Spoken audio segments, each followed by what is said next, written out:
नमस्कार, मैं अंकुश शर्मा आप सभी का वन इंडिया हिंदी चैनल में स्वागत करती हूँ। आज हम यहाँ बात करेंगे हेमा कमेटी रिपोर्ट की, जिसके सामने आने के बाद से पूरी मलयालम इंडस्ट्री सवालों के घेरे में है। इस रिपोर्ट में खुलासा हुआ है कि यहाँ पर कलाकारों का काम देने के बहाने शोषण किया जाता है। इस रिपोर्ट के सामने आने के बाद से टीवी, संगीत और बॉलीवुड के क्षेत्रों से भी आवाज़ें उठ रही हैं। कुछ लोगों ने सोशल मीडिया पर अपना दर्द भी बयां किया है। तो क्या भोजपुरी इंडस्ट्री में भी इस तरह की बातें होती हैं? क्या भोजपुरी के कलाकारों को भी इस तरह की डिमांड पूरी करनी पड़ती है? इन सभी सवालों का जवाब देने के लिए आज हमारे साथ उपस्थित हैं भोजपुरी सिनेमा के सुपरस्टार और प्रोड्यूसर यश कुमार जी, जो सीधा हमसे जुड़े हुए हैं। चलिए उन्हीं से मुखातिब होते हैं और जानते हैं भोजपुरी इंडस्ट्री का सच। यश जी, बहुत बहुत स्वागत है आपका हमारे चैनल में। क्या कहना है आपका इस बारे में? देखिए, किसी भी इंडस्ट्री के लिए पर्टिकुलर किसी एक इंडस्ट्री को कहने की बात नहीं है कि भोजपुरी इंडस्ट्री या मलयालम इंडस्ट्री या Tamil industry, Telugu industry, Bollywood, Hollywood, मैं हर इंडस्ट्री की बात करता हूँ। अच्छे लोग हर जगह हैं और बुरे लोग हर जगह हैं। जी। लड़कियों के शोषण के मामले में अगर मैं बात करूं तो ये एक वाकई गंभीर मुद्दा है, जिस गंभीर मुद्दा के ऊपर हर किसी को विचार करना चाहिए। और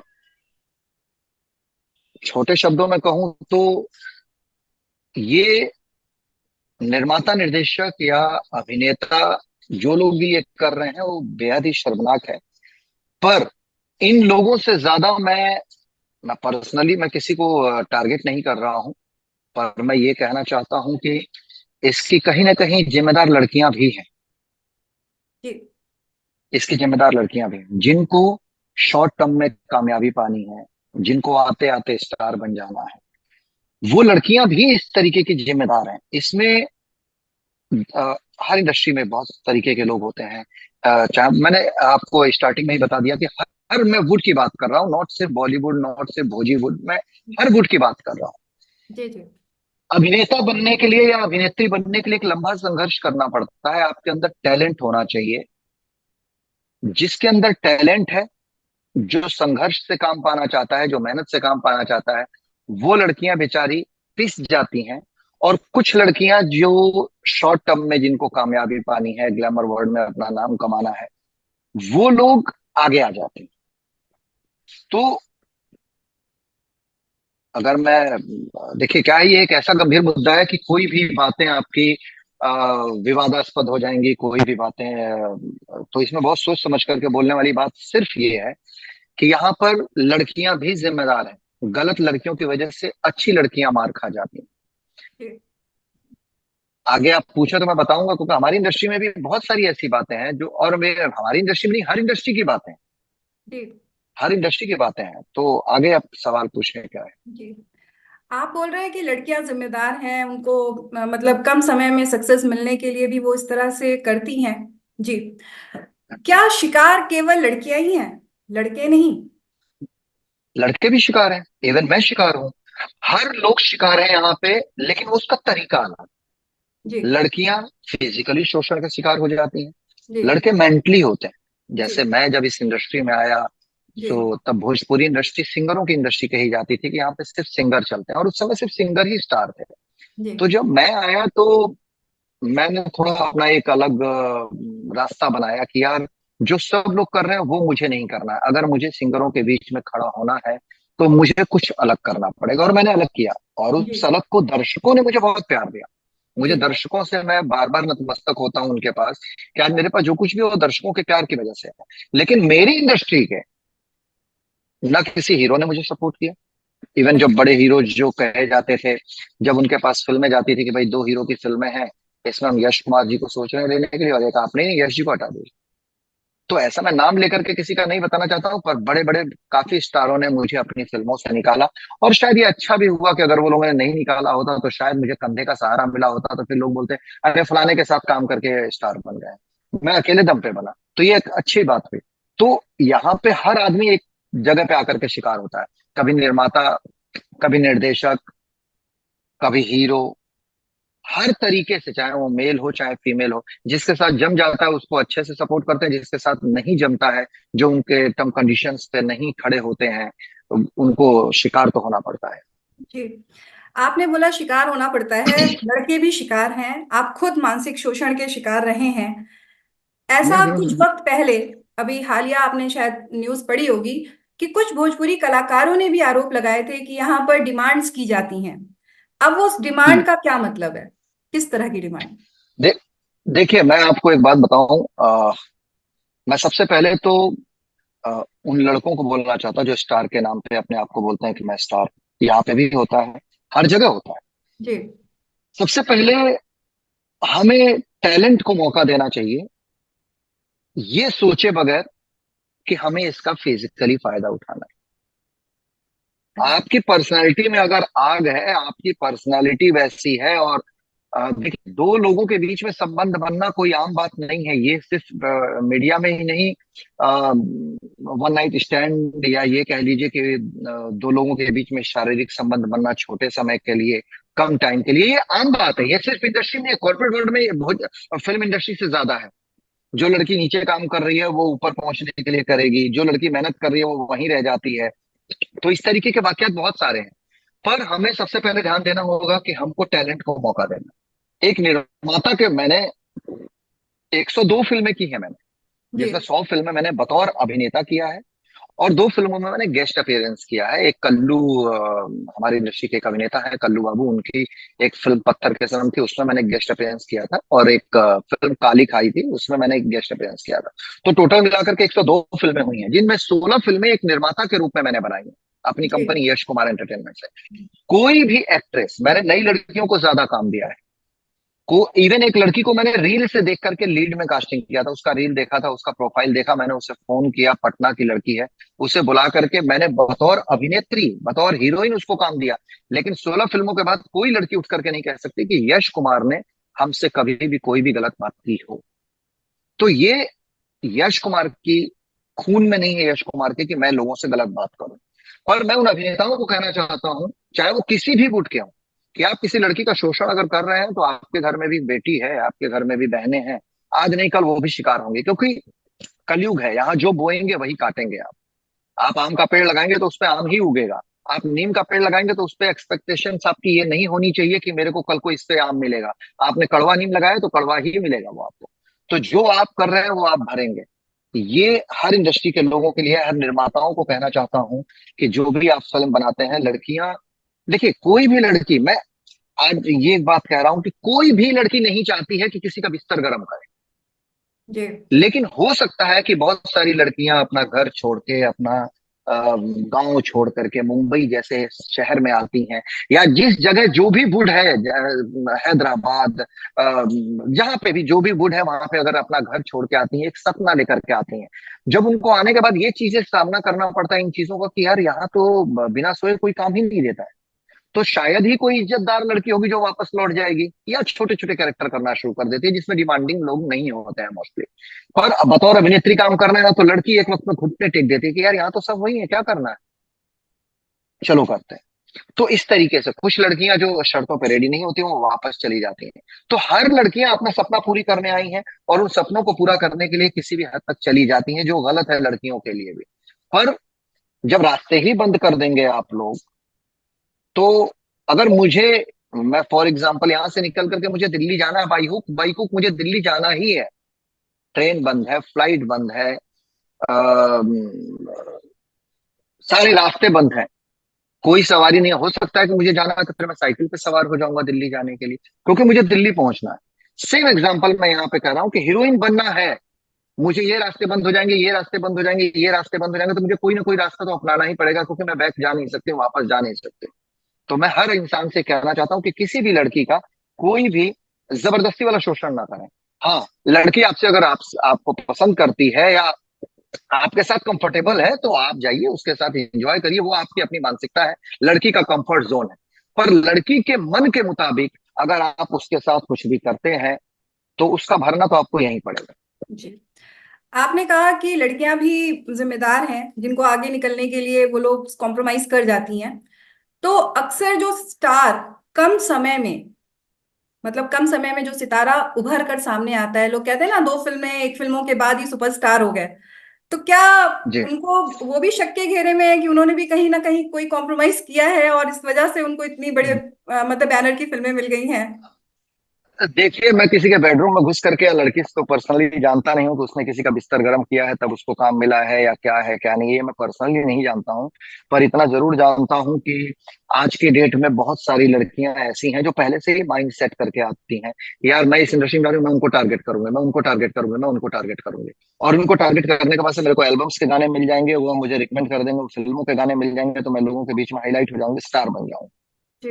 ये बहुत सारी लड़कियां, मैं किसी का नाम नहीं ले रहा हूँ, हर गुड़ में इस तरीके की लड़कियां आती हैं जो पहले से माइंड सेट करके आई हैं कि यार कॉम्प्रोमाइज इट्स ओके यार, बॉयफ्रेंड के साथ कर रहे हैं, जब बॉयफ्रेंड से क्या मिल रहा है हमको, कुछ नहीं, साल भर रहता है झगड़ा करके चला जाता है। ये मैं कुछ ऐसी अभिनेत्रियां हैं, कुछ ऐसी लड़कियां हैं जिनसे पर्सनली हम भी मिलते हैं, तो हम बात नहीं करते लेकिन उनका माइंडसेट देखते हैं।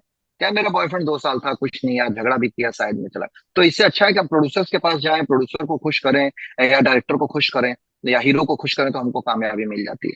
तो ये उन लड़कियों को भी समझना होगा कि आप, ये कामयाबी ज्यादा दिन तक नहीं रहेगी। मैं बड़ा सिंपली एक बात कहना चाहता हूं कि मेहनत करके मिली हुई चीजें लंबे वक्त तक रहती हैं, और आपको शॉर्ट टर्म में कामयाबी पाने के लिए किसी का बिस्तर गर्म करके अगर आपने कामयाबी पाई है तो वो बहुत ज्यादा दिन तक नहीं रहेगी। ये मेरी सोच है।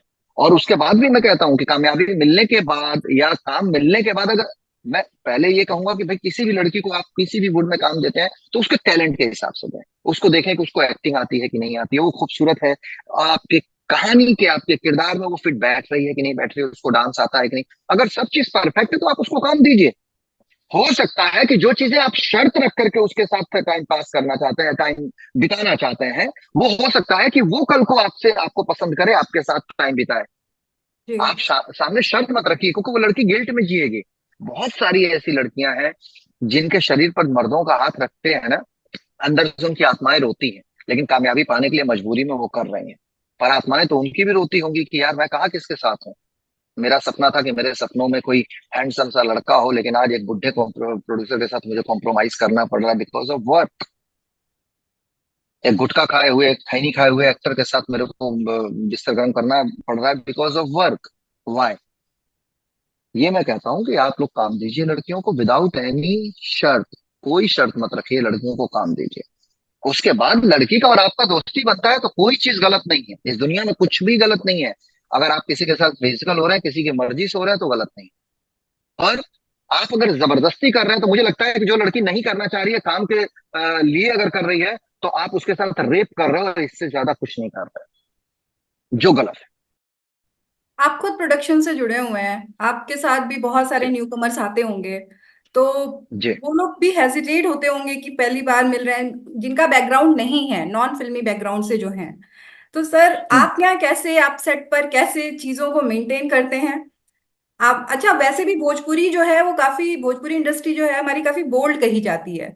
बहुत हम्म। मतलब इंटीमेट सीन्स होते हैं, बोल्ड दृश्य दृश्य मतलब फिल्माए जाते हैं। तो आप हाँ। कैसे सेट पर इन सारी चीजों को बैलेंस करते हैं? ये आप, मुझे लगता है कि 10 साल पहले की बात कर रहे हैं, या भोजपुरी फिल्में आप लोग देखते नहीं है, ये मैं बहुत इस चैनल के माध्यम से आप लोगों को बता दूं कि भोजपुरी में जो अश्लीलता का ठप्पा लगा है वो है ही नहीं। सत्य ये है कि हम अपनी फिल्म में अगर साले गाली दे देते हैं तो सेंसर बोर्ड उस साले गाली को काट देता है। तो बताइए कहां से अश्लीलता हो गया? अश्लीलता भोजपुरी एल्बम्स में है। जो भोजपुरी के एल्बम्स के सिंगर एल्बम गाते हैं उसमें अश्लीलता है, उसमें ढोड़ी के ऊपर गा देंगे, छाती के ऊपर गा देंगे, कैमरा छाती पे डाल देंगे, कैमरा। तो एल्बम इंडस्ट्री को और फिल्म इंडस्ट्री को एक करना गलत है। हमारी इंडस्ट्री एल्बम इंडस्ट्री नहीं है, फिल्म इंडस्ट्री है। और फिल्म में साले गाली भी आप नहीं रख सकते हैं। मैंने 2017 में एक फिल्म बनाई थी, बिटिया छठी माई की, आप उस फिल्म को देखिए। मैंने 2015 में एक फिल्म बनाई थी, रंग इच्छाधारी। उस फिल्म को 2016 में रिलीज हुई थी, उस फिल्म का सेम सीन कॉपी किया गया वरुण धवन के फिल्म में, जिस फिल्म का नाम था भेड़िया। सेम सीन कॉपी किया गया है। और मैंने 2015 में बनाई थी वो फिल्म, और 2023 में उस फिल्म की कॉपी की जाती है। मैंने एक फिल्म बनाई थी कसम पैदा करने वाले की, वो सेम सीन की कॉपी की गई साउथ की एक बड़ी फिल्म में। मैं वो हीरो का नाम नहीं जानता हूँ, मैं एक्चुअली भूल रहा हूँ नाम उनका। पर उसमें सेम कॉपी की गई उस फिल्म में। तो मैंने उस समय से ही बहुत सारी चीजें चेंज कर दी थी। पारिवारिक फिल्में मैंने बनाना इस इंडस्ट्री में 2017 से शुरू कर दिया था। और आज का आलम ये है, भोजपुरी फिल्म इंडस्ट्री अगर आप पिछले 5-7 सालों में 8 सालों में उठा करके देखेंगी, तो आपको लड़की का जल्दी क्लीवेज नहीं दिखता है। लड़की पूरे कपड़े में नजर आएगी आपको। हाँ, अब अगर फिल्म में किसी वजह से आइटम सॉन्ग रखा जाता है, जी। तो नाम ही आइटम दिया गया है। वो किसके लिए होता है? वो एक कमर्शियल गाना होता है। अगर उसमें हम आरती दिखाने लगे और अगरबत्ती दिखाने लगे और औरत को हम ऊपर से नीचे तक ढक दें, तो किस बात का आइटम सॉन्ग? शोले फिल्म में हेलन जी ने एक आइटम सॉन्ग किया था, महबूबा महबूबा, आपने देखा होगा। मतलब नॉर्मली मैं बोलता हूं कि आप देखिए, थाइस के अंदर तक कट दिखता है पूरा। क्या वो अश्लील नहीं था? अगर उतना भोजपुरी में दिखाया तो आप अश्लील मैं 1975 की बात कर रहा हूँ। 25 साल वो और 24 साल ये, 49 ईयर पहले, मतलब 50 साल पहले की फिल्म की मैं बात कर रहा हूँ कि इतना ग्लैमरस चीजें वहां दिखाई जाती थी। लेकिन हमारे पास ठप्पा हमेशा भोजपुरी पे लगता है। भोजपुरी फिल्म की सत्यता यह है कि आप पिछले 5 सालों में एक भी फिल्म उठा करके दिखा दीजिए जिसमें लड़की का थोड़ा सा क्लीवेज दिखा, नहीं दिखता है। तो अश्लीलता हमारी भोजपुरी फिल्म इंडस्ट्री में दूर दूर तक नहीं है। हाँ, भोजपुरी में एल्बम्स इतना बनता है, जो मुझे लगता है कि हिंदुस्तान के सभी वुड को मिला दिया जाए, सभी भाषाओं को मिला दिया जाए, तो उतने गाने नहीं बनते जितना सिर्फ भोजपुरी इंडस्ट्री में बनता है। तो भोजपुरी इंडस्ट्री के एल्बम्स में कमर्शियल एलिमेंट्स बहुत सारे डाले जाते हैं, एक्सपोजिंग बहुत ज्यादा होता है। और उन सब चीजों को मैं गलत नहीं मानता हूं, क्योंकि यूट्यूब पर वो गाने देखने वाले कौन लोग हैं? वो सिनेमा के दर्शक नहीं है, वो यंगस्टर है। तो यंगस्टर कमर्शियल चीजें देखती है और उसमें कोई बुराई नहीं है, मुझे नहीं लगता है कोई बुराई। यंगस्टर हाँ, देखते हैं। आपकी बात पूरी नहीं हुई। आपकी बात पूरी नहीं हुई। अब रही बात मेरी कि मैं निर्माता के रूप में फिल्म बनाता हूं तो क्या सोचता हूँ, क्या देखता हूँ। देखिए, मैंने 16 फिल्में एक निर्माता के रूप में बनाई है। मेरी जो पहली फिल्म थी, जी। जो एज निर्माता, एक निर्माता के रूप में जो मैंने बनाई थी, उस फिल्म का नाम था कसम पैदा करने वाली पार्ट 2। उसमें मैंने नवोदित अभिनेत्री जो पिछले साल उन्होंने अपने आप को खत्म कर लिया, आकांक्षा दुबे। जी। आकांक्षा दुबे को मैंने उसमें बतौर अभिनेत्री अंजना सिंह के साथ लिया था। वो लड़की मेरे ऑफिस में आई, मैंने काम की बात किया, मैंने पेमेंट की बात किया, वो लड़की चली गई और उस लड़की ने मुझे सामने से फोन करके बोला कि सर, क्या सच में मैं फिल्म कर रही हूँ? मैंने कहा हाँ, आप कर रही हैं, क्यों? बोले सर, आपने कभी कुछ गलत बातें नहीं की मुझसे। मतलब आपने डायरेक्ट देखा, सब स्टाफ के सामने आपने पेमेंट की बात किया, आपने डेट बता दिया कि आप इस तारीख से फ्लोर पे जा रहे हैं, पर आपने कोई शर्त नहीं रखी। मैंने कहा मैं शर्त वाला बंदा ही नहीं हूं, मुझे एक्टिंग चाहिए, आप एक्टिंग दे दीजिएगा। ये बात वो आजीवन कहती रही कि मेरी मेरे जिंदगी में एक इंसान ऐसे आए जिनको सिर्फ काम से प्यार था, वही यश कुमार। उसके बाद मैंने बैक टू बैक फिल्में बनाई है। मैंने रील पे देख करके एक अभिनेत्री को मेन लीड में काम दिया है। रील देख रहा था एक दिन, ऐसे ही बैठते बैठते मेरे को अच्छी लगी लड़की, मैंने देखा कहाँ की है, पटना की है। मैंने उसको मैसेज किया पर्सनली अपने आईडी से, तो उसे बिलीव नहीं हुआ कि मैंने मैसेज किया है। तो बोले कि ये यश सर के रियल आईडी है। मैंने कहा बिल्कुल रियल आईडी है, मुझे आपसे बात करनी है। नंबर दिया, मैंने बात किया। मैंने कहा कि आप अपनी मम्मी को लेकर के आओ सेट पे। थोड़ा कम अनकंफर्टेबल हो रही थी कि एक पटना से अचानक से वो लड़की निकल करके आ रही है, जिसने एक्टिंग के बारे में सोचा भी नहीं था। बेसिकली उसको एक्ट्रेस नहीं बनना, वो डॉक्टरी की पढ़ाई कर रही थी। पर मैंने कहा कि तुम्हारे अंदर एक एक्ट्रेस है और मैं तुमसे काम करवाना चाहता हूँ। तो अनकंफर्टेबल हो रही थी, मैंने कहा अपनी मम्मी को लेकर के आओ। तो मम्मी को लेकर के आई, मैंने उसको फिल्म दिया और फिल्म करने के बाद वो गई आराम से। तो मैंने बहुत सारी नई लड़कियों के साथ एक निर्माता के रूप में काम किया। अभी अभी मैंने अपर्णा मलिक को लेकर के नागराज और चंडालिका बनाई है, वो लड़की नहीं थी। अभी अभी मैंने नई लड़की को लेकर के 2 फिल्में बनाई, सपना चौहान को लेकर के। कोई अभिनेत्री नहीं बोल सकती उठ करके कि यश सर ने कभी भी हमसे कोई गलत बात कही। मेरे लिए मेरी फिल्म का स्पॉट बॉय हो, मेरी फिल्म का मेन लीड एक्टर हो, सबकी अहमियत एक है। मैं स्पॉट बॉय को भी बाबू कह के बात करता हूँ, मैं हीरोइनों को भी बाबू कह के बात करता हूँ। क्योंकि एक निर्माता एक फैमिली का सबसे जिम्मेदार इंसान होता है। जी। अगर वो भ्रष्ट हो जाएगा तो अच्छी फिल्में नहीं बन पाएंगी। और मैं अच्छी फिल्में शायद इसीलिए बना पाता हूँ कि मैं भ्रष्ट आदमी नहीं। चलिए यशी, बहुत गंभीर बातें हो गई, अब थोड़ा सा लाइट मूड में आते हैं और आपकी जर्नी के हम्म, बारे में बात करते हैं। बलिया का बंदा कैसे फिल्मी चैनल्स तक हम्म। पहुंच गया और आज लोगों को प्रमोट, मतलब लोगों को आगे बढ़ा रहा है, लोगों को मौके दे रहा है। तो ये शुरुआत कहाँ से हुई? अब देखिए, 2002 की बात है। इंडस्ट्री में आने का मन तो बहुत समय से था, लेकिन मैं एक वास्तविक, मैं ये कोई फिल्मी बात नहीं कर रहा हूँ, मैं एक ऐसे परिवार से था जहां मैं, मेरी 3 बहन और माता जी को 500 रुपये पापा दे पाते थे महीने का, कि ये लो, और खेतों से थोड़ा बहुत राशन आ जाता और ये साग सब्जी का काम चला लेना। तो वो 500 रुपये में कैसे 5 लोगों का गुजारा होता था महीने दिन के लिए, ये सारी बड़ी एक ऐसे फैमिली से था जब बिना खाए भी हम लोग सोए हैं, कई बार बिना खाए सोए हैं। तो इस तरीके के परिवार से था मैं, तो मैं कभी हिम्मत ही नहीं जुटा पाया ये कहने के लिए कि मुझे हीरो बनना है। और पिताजी ने जब उनको पता चला कि हीरो बनना है तो जूता उठा लिए, बोले कि साला तुम जाओगे इंडस्ट्री में जब कोई है ही नहीं है, कहाँ के सपने देख रहे हो। भैया ने भी वही डांटा, सब चीजें की। तो एक अंदर का एक्टर बोला कि नहीं, जाना तो है बॉस। तो मैंने 8 जुलाई 2002 को मम्मी के पर्स में से 150 रुपए चुराए। कांपते हाथों से जब मैं 150 रुपए चुरा रहा था तो 350 रुपए उनके जेब में थे, पर्स में। तो मैंने कहा यार 200 में मम्मी कैसे पूरा महीना गुजारा करेंगी। तो त्रिपुरा ले रहा था, तो मैंने कहा कैसे फिर मम्मी और बहन रहेंगी। तो मैंने उसमें से 150 रुपए चुराए और 8 जुलाई 2002 को मैं बॉम्बे के लिए प्रस्थान किया। और बिना टिकट लिए हुए, ये गैर कानूनी तरीके से मैं ट्रेन में बैठा। शायद मैं उस समय 19 साल का या 19-20 साल का था, तो उम्र भी कम थी, तो शायद टीटी ने पूछा भी नहीं। और मैं मुंबई आ गया। और उसके बाद से एक लंबा स्ट्रगल चला, 2002 के बाद से 11 साल का लंबा स्ट्रगल रहा मेरी जिंदगी का, जिसमें मैंने पॉकेट मनी चलाने के लिए 60 रुपया मिलता था रोज का।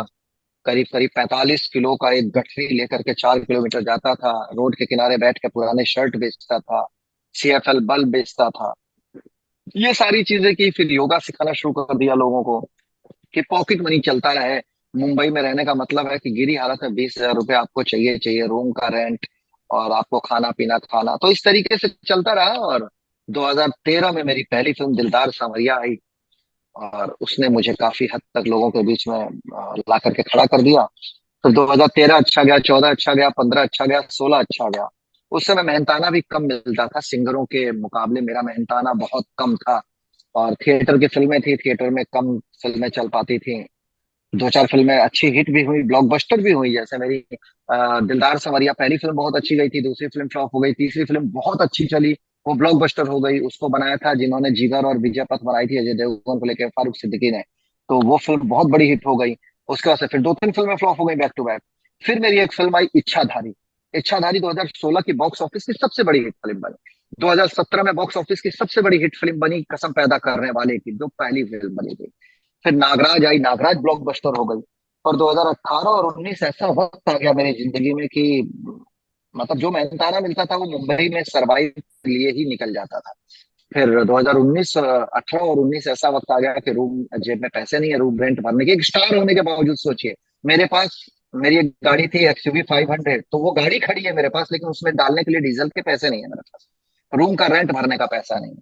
तो मुझे आज भी वो वक्त याद आता है 2018 में कि मैंने एक मेरे बड़े करीबी थे, उनसे मैंने बोला कि मुझे रूम का रेंट भरना है और बेटी के लिए कुछ पैसा भेजना है, तो मुझे कुछ 50,000 रुपये उधार मिलेंगे। तो उन्होंने वो बहुत बड़े आदमी है, मतलब अ, अगर मैं सही मायने में जानता हूँ तो 2 से 3 हजार करोड़ के इंसान है। पर जब आपका वक्त बुरा चलता है तो आपके साथ कोई नहीं खड़ा होता है। तो उन्होंने 50,000 रुपये देने के लिए मेरे को मना कर दिया। बोले अभी नहीं है, आएगा तो देखूंगा। मैंने कहा ओके। उस दिन मैंने अपने आप से कहा कि यश कुमार, बॉम्बे छोड़ना पड़ेगा, छोड़ दूंगा। खाना नहीं खाओगे चलेगा, लेकिन रोड पे सो जाओगे चलेगा, लेकिन किसी से कर्जा नहीं मांगोगे। तब मैंने अपना ब्रेसलेट था मेरे पास एक सोने का, उसे गिरवी रखा 50,000 में, और रूम का रेंट भरा और सारी चीजें की। और उसी समय मैंने प्लान किया कि मैं एक 2018 के बाद बता रहा हूँ, स्टार बनने के बाद की बात बता रहा हूँ आपको। तो उस समय मैंने सोचा कि मैं एक ओला निकाल लेता हूँ, जिससे ओला चलाऊंगा तो मेरे को 30-40 हजार रुपये महीना आ जाएगा। तो एटलीस्ट ठीक ठाक जिंदगी चल जाएगी। पर ईश्वर को कुछ और मंजूर था। 2019 आया। 2019 में मेरे पास फिल्मों का ऐसा लगा कि लाइन लग गई मेरे पास। तो 2019, 2020, 2021, 2022, 2023, इन 5 सालों में मैंने तकरीबन 85 फिल्में की, करीब इन 5 सालों में। बाकी का तो मैंने 15 फिल्में ही किया था इतने दिनों में। मतलब 2013 से 2018 तक मैंने मात्र 12-13 फिल्में की। और इन 5 सालों में मैंने तकरीबन तकरीबन 85 फिल्में की, back to back, back to back, back to back. So दर्शकों का प्यार रहा, निर्माताओं की मेहरबानी रही। और दर्शकों ने प्यार दिया तभी निर्माता आए, नहीं तो पहले भी आ सकते थे। दर्शकों ने जब फिल्में चलानी शुरू की मेरी, तो निर्माता आते गए। और आज भगवान के आशीर्वाद से, मेरे दर्शकों के आशीर्वाद से, मेरे पास मुंबई में रहने के लिए एक शानदार बंगला है, दो चार फ्लैट्स हैं, दो तीन गाड़ियां हैं, और एक अच्छा जीवन चल रहा है। और ये सब मेरे दर्शकों के आशीर्वाद की वजह से। कुछ नया लेकर आ रहे हैं आप अपने दर्शकों के लिए? बैक टू बैक है, बैक टू बैक। अभी रिसेंटली मेरी रिलीज होने वाली फिल्में जो है, उसमें सबसे पहले अभी ट्रेलर आ जाएगा मेरे ख्याल से 2 हफ्ते में, हाथी मेरे साथी।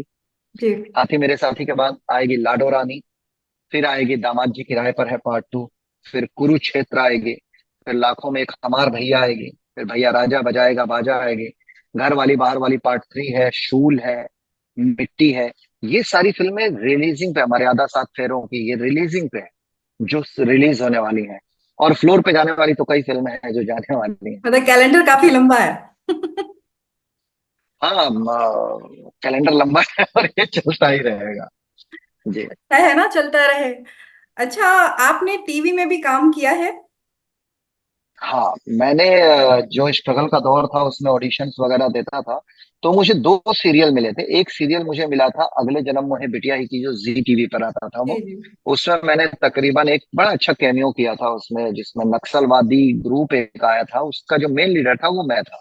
तो बड़ा अच्छा गया वो। और वो इत्तेफाक था, बड़ा अच्छा चल गया वो। और फिर मैंने एक तारक मेहता का उल्टा चश्मा किया था 2012 में।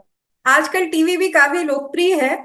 बहुत घर जी। घर तक मतलब लोग पहचानते हैं टीवी के कलाकारों को। बहुत ज्यादा फैंस फॉलोइंग होती है। आप क्या, आपका भी जी। इरादा है कि वापसी करेंगे टीवी पर? अ, अभी कुछ सोचा नहीं है इस मामले में। अगर कुछ बहुत अच्छा मिला, लगा कि नहीं ये बहुत अच्छा है, तो मैं जरूर करूंगा। अभी मेरे को एक सीरियल आया था कि आप इस सीरियल में लीड लीड रोल था। उस सीरियल में बाप और बेटी के ऊपर था वो। पर वक्त की कमी के कारण मैं नहीं कर पाया, क्योंकि कॉन्सेप्ट मुझे बहुत पसंद आया था, बाप और बेटी की ही कहानी थी। जी। सो नहीं कर पाया मैं बेसिकली, क्यों? बिकॉज मेरे पास टाइम नहीं था। जी। तो लास्ट में बस एक ही सवाल कि अपने दर्शकों से आप क्या कहना चाहते हैं? मैं अपने दर्शकों से बस एक ही चीज कहना चाहता हूँ, क्योंकि दर्शक बहुत सारे हैं। जी। आप सभी दर्शकों से करबद्ध निवेदन है कि इस पृथ्वी की सभी लड़कियों को आप इज्जत दीजिए। इतनी इज्जत दीजिए कि उसे लगे कि आपसे ज्यादा जेंटलमैन, आपसे ज्यादा अच्छा इंसान इस पृथ्वी पर कोई नहीं है। जरूरी नहीं है कि जिसे इज्जत दे रहे हैं वो सिर्फ आपकी बहन हो सकती है। वो आपकी बहन भी हो सकती है, वो आपकी माँ भी हो सकती है, वो आपकी बीवी हो सकती है, वो आपकी गर्लफ्रेंड हो सकती है, वो आपकी दोस्त हो सकती है। हर लड़की को, हर महिला को, हर औरत को इतनी इज्जत दीजिए, अपने परिवार का सदस्य समझिए, ताकि हिंदुस्तान से रेप जैसा घिनौना वाकयात, ये घिनौना वारदात हमेशा के लिए खत्म हो जाए। मैं दर्शकों से इतना ही कहना चाहता हूँ। एक चीज और कहना चाहता हूँ कि जहां कहीं पे भी किसी भी लड़की को कोई परेशान कर रहा हो, तो ये मत सोचिए कि आप वहां अकेले हैं। कोई पहल नहीं कर रहा है तो मैं पहल क्यों करूं? हो सकता है आप पहल करें तो 10 लोग आपके सपोर्ट में खड़े हो जाएं, उस लड़की की इज्जत बच जाए, उस लड़की को इंसाफ मिल सके, न्याय मिल सके। हर लोगों को आवाज उठानी चाहिए इससे, इस बात में। ये बड़ा गंभीर मुद्दा है। मैं जब भी बात करता हूँ इन सब चीजों के बारे में तो मैं थोड़ा इमोशनल हो जाता हूँ, क्योंकि लड़की जाति की एक अलग इज्जत है मेरे पास। उसकी वजह 3 बहनें हैं मेरी, एक बेटी है मेरी। सो मुझे लगता है कि अगर मैं रिस्पेक्ट दूंगा तो मेरे घर की बहू बेटियों को इज्जत मिलेगी। और ये गिव एंड टेक का मामला है, जो ऐसा आप देते हैं वैसा आपको मिलता है। तो हिंदुस्तान की हर लड़की को प्रेम की नजर से, इज्जत की नजर से देखिए। और अपने इस यश कुमार को इतना प्यार दीजिए, इतना आशीर्वाद दीजिए कि वो सिर्फ आगे बढ़ता रहे। क्योंकि आप सब है तो यश कुमार है, अगर आप नहीं होते तो यश कुमार नहीं होता। बहुत बहुत शुक्रिया यश जी, हमसे बात करने के लिए। और आपकी तरह आपकी बातें भी काफी दिल को छूती हैं। हम जल्द मिलेंगे फिर, इसी उम्मीद के साथ आज आपसे विदा लेते हैं।